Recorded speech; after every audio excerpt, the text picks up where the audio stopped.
Olá, meu nome é Arba Pacheco e está começando a segunda parte da sétima temporada do videocast Exponha-se. Antes de apresentar o nosso convidado desse episódio, quero convidar você a se inscrever aqui no nosso canal, assistir todos os outros episódios que estão disponíveis aqui no canal das outras temporadas. Também temos uma playlist especial só com as performances dos artistas que passaram por aqui. Para você acompanhar mais nas nossas redes sociais, eu vou deixar aqui para vocês na tela nosso Instagram, Exponha-se Central. E agora eu vou chamar o nosso convidado, que é fotógrafo e editor de imagens, para se apresentar para vocês.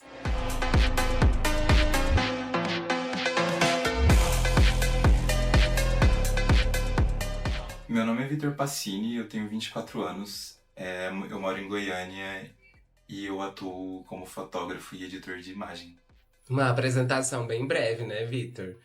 Quero te dar as boas-vindas aqui ao Exponha-se, boas-vindas também ao público que já te acompanha. Quero que vocês todos aqui se sintam muito bem-vindos. Podem deixar comentários aí, sugestões para os próximos episódios, que a gente também pode estar adequando aqui ao nosso videocast. Vitor, vamos nos aprofundar agora um pouquinho mais na sua história. Conta um pouquinho pra gente como tem sido a sua trajetória até aqui, até os dias atuais. Conta um pouco dessa história pra gente. O primeiro trabalho que eu fiz foi pela Paieiro Fino e foi um clipe de um trapper aqui de Goiânia, o Mega. E eu gostei bastante da experiência assim, de produção, né? Desde da pré-produção até após eu estava presente, né? Ajudei na montagem do roteiro, eu fiz a assistência de direção e a segunda câmera com uma Cybershot. Eu também fiz as cores do clipe. E foi bem legal, assim, eu gosto bastante da linguagem de clipe, né? Eu acho que a junção imagem e música tem muito poder, assim, para criar uma ambiência, né? Para criar um sentimento, enfim, para gerar desconforto, para gerar prazer. Eu acho que casa muito bem a imagem e a música, sabe? E a gente teve bastante liberdade criativa para trabalhar nesse clipe. O Mega já era conhecido, né, do Patrick. Então a gente, enfim, podia fazer o que quisesse, assim, que tava ótimo e ficou muito bom. Eu sinto que a gente conseguiu captar bem a essência da música, assim, e construir metáforas e, enfim, brincar com as composições, com as cores.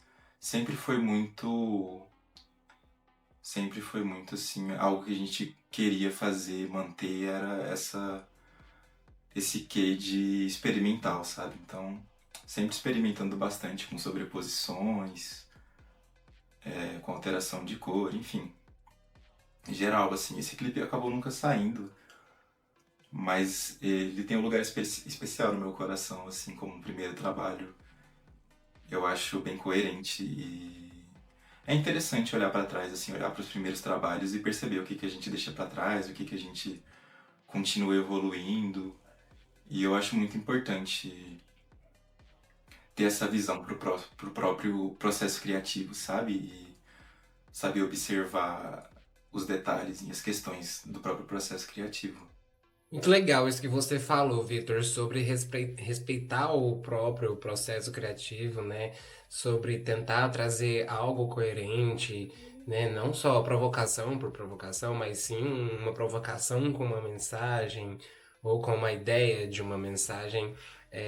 Gostei muito de como você contou de forma breve aí sua trajetória, já contando como foi seus primeiros trabalhos, né, e de como foi suas primeiras construções visuais dentro do que você faz hoje em dia. Obrigada por compartilhar esses momentos iniciais aí da sua carreira com a gente. Espero que essa história que você esteja trazendo pra gente também influencie de forma positiva quem está nos assistindo, inspire de forma positiva quem está nos assistindo também. Vitor, conta pra gente agora quais foram seus maiores desafios, assim, quais foram os perrengues que você teve mesmo que superar para poder conseguir ver o seu trabalho no mundo, a sua expressão artística no mundo. Acho que um dos maiores desafios que eu já enfrentei trabalhando com foto e vídeo foi a comunicação com o cliente, assim. Foi uma coisa que eu fui aprendendo com o tempo a lidar, sabe? Porque muitas vezes quem está contratando não tem muita noção do que é um trabalho, né, de um filmmaker ou de um fotógrafo. E acaba confundindo as coisas, pedindo coisas que não fazem muito sentido. E, por exemplo, várias vezes eu já fui contratado para fazer só vídeo. Tava recebendo para fazer só vídeo e pediram para fazer foto também, sabe? Sendo que isso inclui outro pacote, enfim, é outra dinâmica, né, foto e vídeo. Então, até aprender a ter uma comunicação clara e direta, eu já passei por alguns perrengues, assim. Vitor, muito bem colocado isso que você falou também aqui agora. Eu acho que a maioria dos artistas que passaram por aqui também trouxeram isso como um dos principais desafios, né? E é uma coisa que a gente, como artista, tem que estar sempre atento. Gente que apoia os artistas também tem que estar sempre atento para não deixar que coisas assim, né, sejam ainda mais recorrentes e continuem acontecendo com artistas independentes, né? Que essa não valorização, essa real desvalorização das pessoas que às vezes querem ter o nosso trabalho, mas não querem pagar aquilo que o nosso trabalho realmente vale, né? Não pensam que a gente tem tempo de estudo, tem pesquisa, tem custo também, né, para produzir o material, ou que seja para levar o material com segurança até o local onde você vai fazer. Teve várias vezes onde eu também trabalho no ramo do audiovisual, teve várias vezes de acontecer comigo de eu cobrar a diária, né, de captação do cliente, acontecer exatamente essa mesma coisa que você relatou. De repente eu ia para tirar foto. Aí, de repente, a pessoa, o cliente, queria registrar vídeo, ou o contrário, era vídeo, queria registrar foto, né? Aquele famoso desvio de função que a gente conhece. Então, aí, nesse ramo independente, acontece demais e de forma muito cruel, né? Que às vezes é de artista para artista, né? Às vezes, assim, a gente tem que mesmo ficar muito esperta, abrir o olho para não cair com esses desafios, igual você colocou aí. Espero que você esteja encontrando forças para superar esses desafios e deixar assim, ó, o seu negócio ou a sua empresa, ou seja lá, a forma como você trabalha atualmente. Ainda vamos entrar nisso daqui a pouco. Espero que esteja sendo mais fácil para você agora, né? Reconhecendo esse desafio. Espero que você esteja trilhando melhor seu caminho profissional, também sabendo escolher melhor, né, para quem você vai ali vender o seu serviço, o seu dia, o seu tempo, a sua disposição, a sua arte. Vitor, agora conta pra gente como que você atua nesse mercado atual. Tendo em vista que a gente sofre hoje, né, aí com a grande produção em massa das IAs generativa, a gente que trabalha com audiovisual, isso para a gente tem sido um grande desafio, né, superar ou aprender a trabalhar com essas inteligências artificiais. Então, conta para mim, como a empresa, você, Vitor Passini, atua no mercado atual? Você tem representação? Você trabalha para uma agência? Você trabalha de forma independente? Conta pra mim. Atualmente eu atuo como freelancer, mais na área da fotografia, né, edição de imagem e retouch, do que de vídeo. Assim, hoje em dia eu ainda pego trabalhos de vídeo, mas eu quero focar mais em fotografia e edição de imagem por si só. E eu vejo essa crescente de artistas digitais que produzem digitalmente muito interessante, assim, porque existe no Brasil, existe uma variedade muito grande e artistas muito promissores, assim. Mas eu acho uma questão meio problemática. Enfim, tem seu lado bom e seu lado ruim, né? Mas que é o Instagram ser o veículo principal de divulgação do próprio trabalho, né? Eu acho isso interessante. É interessante por um lado, porque a gente consegue, enfim, conhecer novos artistas com muita facilidade, enfim, criar novos contatos muita facilidade, assim, basta pesquisar um pouco que você já acha uma infinidade, assim, de pessoas que produzem de todas as formas possíveis, né? Seja música, seja imagem, vídeo, desenho, enfim, 3D. E, e no Brasil tem muita coisa boa, né? Mas eu acho que, por outro lado, ter essas redes sociais como divulgação é ruim porque o Instagram ele não é feito para arte, né? Ele não é feito para divulgação de arte. Ele é feito para um consumo rápido da imagem, um consumo descartável da imagem. E, e a gente acaba ficando vítima do algoritmo também, né? Então, pode ser frustrante muitas vezes porque sem o dinheiro para investir, né, para ter uma divulgação a mais do Instagram, né, uma divulgação paga, fica muito difícil, né? Tipo assim, a gente acaba ficando refém do algoritmo e da forma como ele funciona, né? Então, quem não quer se enquadrar na forma algorítmica do Instagram, acaba se frustrando, né? Porque, enfim, ele realmente não é feito para artistas, né? E eu acho isso uma pena. Eu acho que se tivesse um canal, algum lugar de divulgação de artistas fora do Instagram, que fosse online ainda, seria ótimo. Mas enfim, né? É uma questão complexa e que tem partes boas e partes ruins, assim, que precisam ser observadas e pensadas, né? Às vezes até a forma como a gente cria muda por causa do Instagram, né? Tipo assim, a forma como a gente pensa, sei lá, tem que postar foto em carrossel, então a gente vai pensar a imagem que faça sentido num carrossel, né? Então isso é a forma que o Instagram ele muda, a forma de criar das pessoas. E, enfim, eu acho que isso tem como ser bem feito, mal feito. Não é uma questão de moralizar, é mais, enfim, de observar as nuances, né?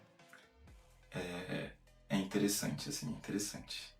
Vitor, você me deu um gancho muito legal. Você falou sobre uma plataforma online de divulgação de novos artistas independentes que não seja algorítmica como o Instagram. Estamos aqui com o Exponha-se, bem-vindo. Brincadeiras à parte, Vitor, isso que você disse é muito, muito, muito importante, porque a maioria dos artistas hoje em dia, independentes inclusive, estão no Instagram, estão fazendo uso ali da vitrine do Instagram para divulgar os seus trabalhos, mas como você disse, o Instagram ele nunca foi pensado para esse fim. Né? Então ele não tem ali o algoritmo ideal para que seja feita essa divulgação da forma como a gente artista espera que seja, né? A gente sabe que o Instagram ele não contribui mesmo para esse conteúdo artístico. A gente sabe que, na verdade, ele contribui mais por um conteúdo talvez emburrecedor do que um conteúdo culturalmente relevante. É muito, muito legal isso que você colocou, porque espero que as pessoas que estão assistindo tenham prestado atenção nisso. As pessoas que estejam aí fazendo nas casas de vocês, nas produtoras de vocês, que estão fazendo arte. Gente, a arte que a gente faz, ela não pode ser baseada em algoritmo de Instagram. O Instagram, ele não está pensando a nossa arte como prioridade. O Instagram é um meio que você usa para divulgar a sua arte, mas não pode, de forma nenhuma, ser um único modo, sua única forma de colocar sua arte para o mundo, senão você vai se frustrar, como eu já me frustrei, como outros artistas que já passaram por aqui também se frustraram por acreditar que o Instagram, ter ali sua conta e o seu link disponível já é o suficiente.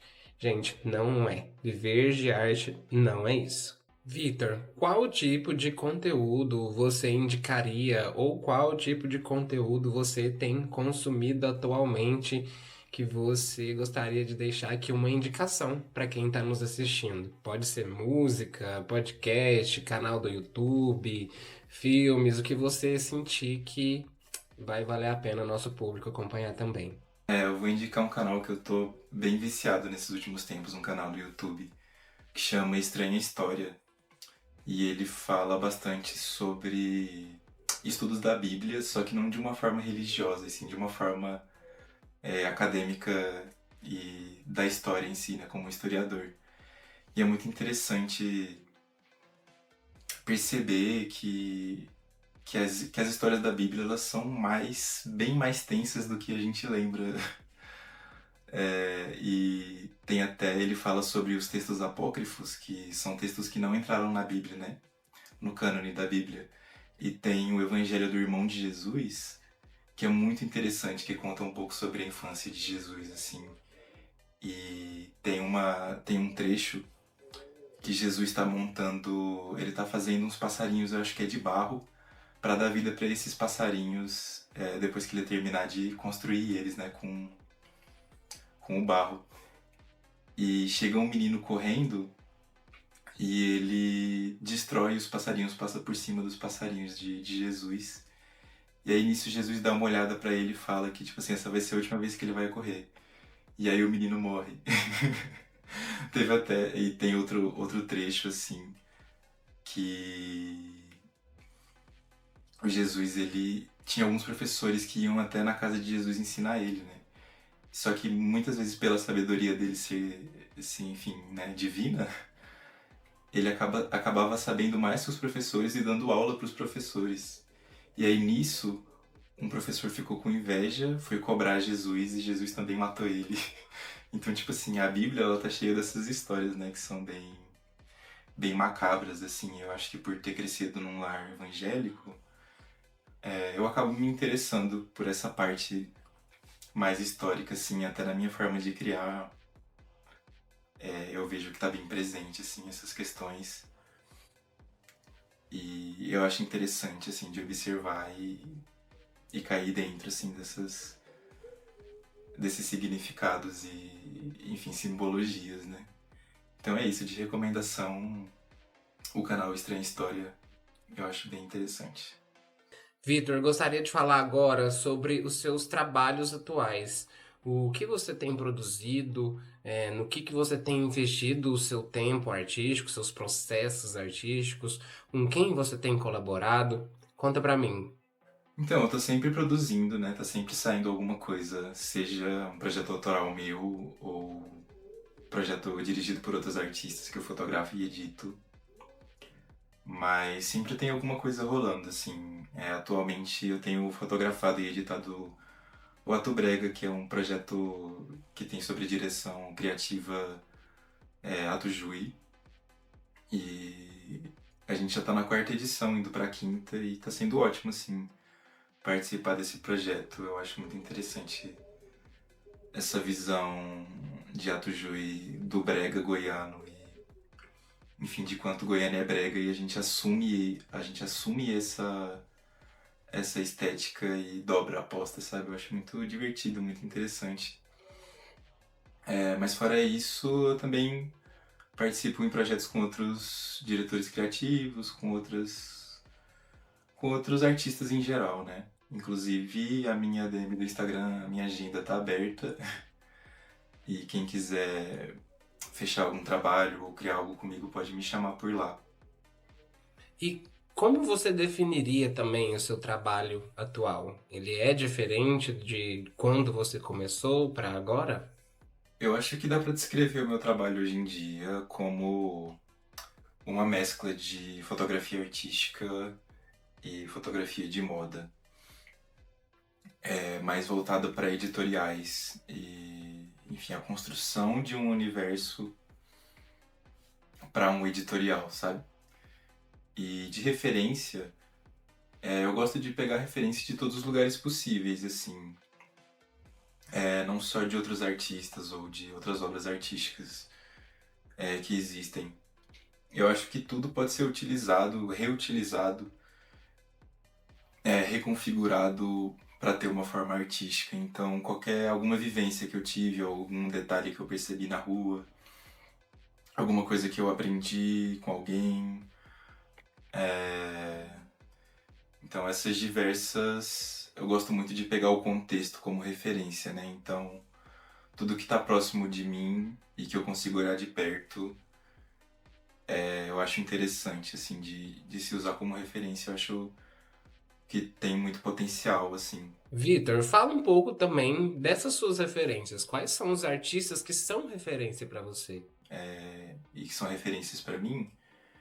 Eu acho que os principais, desde que eu comecei a criar, são FK Twigs, que, tipo assim, foi com ela que eu entendi que dava pra transmutar o corpo, sabe? De uma forma para construir um corpo tópico, um corpo que se transmuta, sabe? Um corpo que se transforma.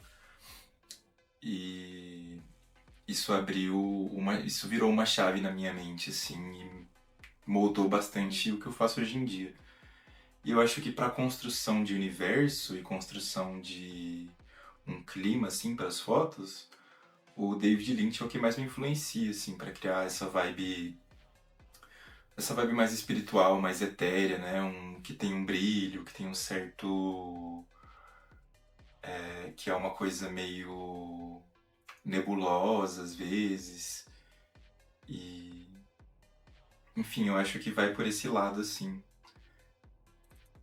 E pegando um exemplo que eu já fiz de referência, como eu gosto de pegar de qualquer lugar, tem o editorial que eu fiz, a direção criativa, que é o Gin 2, e nele eu usei como base da referência o episódio do Chaves no que ele foi expulso da vila. Então eu usei isso de referência para como o modelo ia se portar nas fotos, no acting, e pro styling e pro sentimento que eu queria passar no projeto, que era justamente uma pessoa que foi expulsa de um lugar que ela pertencia, e ela tá em caminho para outro, mas ela ainda não chegou nesse outro lugar, né? Então ela se encontra nesse meio termo, nesse não lugar, nesse umbral de certa forma, né? Então eu usei esse sentimento e para as roupas também eu usei de referência o look do Chaves quando ele estava sendo expulso, né, da vila, que é aquela trouxinha amarrada num cabo de vassoura e da roupa dele em específico também. E assim, sempre tem muito apego com a referência também, sabe? Eu acho que eu gosto de deixar elas se transformarem no processo, então não tem problema se surgir coisas novas. Coisas novas vão surgir durante o processo, né? Então, enfim, eu gosto de pegar um ponto de partida e não me prender, sabe? Deixar ele se construindo conforme eu vou conversando com as pessoas que estão no projeto, conforme o projeto vai tomando forma e vai se construindo. Então eu acho que dá pra descrever o meu trabalho dessa forma. Vitor, eu sou grande fã do seu trabalho visual. Que bom, que interessante saber que você tem essa referência da F.K. Twigs, do David Lynch. São referências assim que eu também carrego e respiro nas coisas que eu vejo, nas coisas que eu produzo, nas coisas que, que eu me envolvo para criar, sabe? E você falando agora, eu consigo lembrar de coisas que me remetem a isso, ao seu trabalho, ou ao trabalho desses artistas os quais você colocou. Obrigado por também já ter respondido a nossa pergunta, né? De como você definiria, como você descreveria o seu trabalho. E você já colocou aí essa descrição muito bem colocada. Eu amei a forma como você trouxe isso pra gente e a forma como você coloca mesmo as possibilidades ali acessíveis, né, alcançáveis, e como você não tá preso a uma estética, você tá sempre buscando outra estética, às vezes uma estética distorcida, ou aquele freak, né, aquele estranho que se torna bonito, aquela coisa que para muitas pessoas algo que pode ser feio, né, esteticamente, mas aí você pega aquilo e transforma ali dentro do seu trabalho em algo bonito, algo legal, algo entendível, algo passável, digamos assim. Muito obrigada pela sua participação e por já ter respondido assim uma porrada de perguntas de uma vez só.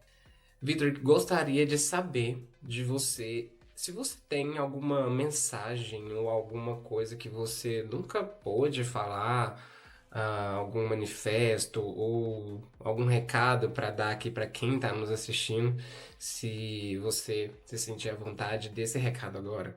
A mensagem que eu gostaria de deixar e que eu acho importante assim para quem é artista e cria artisticamente, que é buscar se aprofundar no próprio processo criativo.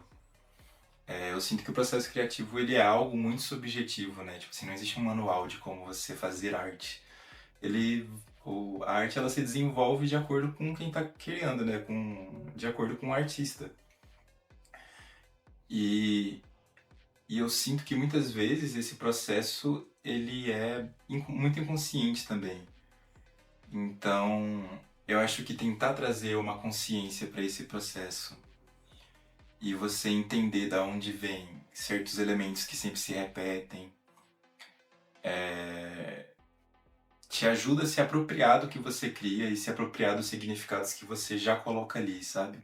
Então eu acho que a arte ela surge primordialmente num lugar do inconsciente, mas se você conseguir entender da onde vem esse inconsciente, você consegue se apropriar melhor do que você cria e desenvolver, eu acho que de uma forma mais fácil, sabe? A própria criação e saber os seus objetos de pesquisa, saber os seus objetos de interesse no geral e reconhecer suas repetições, assim. É algo que tem me ajudado bastante na criação. Muito obrigada, Vitor, por deixar essa mensagem aqui para nossa audiência. Eu acho uma mensagem muito válida. Espero que a nossa audiência tenha prestado atenção, né? Se aprofunde no seu próprio processo criativo para você poder ser coerente e não para você fazer algo que de repente desrespeite, né, diretamente alguém ou alguma minoria. Então preste atenção nos seus detalhes, nas suas repetições, assim como o Vitor colocou, para você poder deixar a sua arte sempre que faça sentido com você, que carregue de fato a mensagem que você quer passar e que não carregue desinformação. Eu queria agradecer a Arpa pelo convite de me expor aqui no Exponha-se. Foi um prazer ter participado do programa. E eu acho muito importante que exista esse espaço, né, para compartilhar vivências, ideias, enfim, para ter essa troca de ideia entre artistas goianos, né? Eu sinto que a arte goiana ela respira sobre aparelhos. Então, ter essa movimentação, né, ter essa troca de ideia e, enfim, esse compartilhamento de artistas, né, essa retroalimentação de artistas, muito importante e, enfim, fico muito feliz de ter tido a minha pequena contribuição nesse programa. Vitor, mais uma vez, muitíssimo obrigada pelas palavras que você falou. Muito obrigada pelo reconhecimento também aqui do espaço, do Exponha-se. E mais uma vez, tô aqui falando, né, diretamente para a audiência também que já te acompanha. Deixem aqui os comentários de vocês, artistas que vocês querem ver aqui nas próximas entrevistas, que a gente pode tentar trazer aqui para conversar com a gente também e apresentar para vocês o trabalho deles. Pessoal, eu vou deixar aqui também na tela as redes sociais do Vitor Passinho para vocês poderem investigar, ir lá e conhecer melhor o trabalho visual dele, tá? Fotógrafo e editor de imagens, pessoal. Contratem e respeitem a arte dele. Meu nome é Arpa Pacheco e esse foi mais um episódio do Videocast Expõe-se. Até a próxima!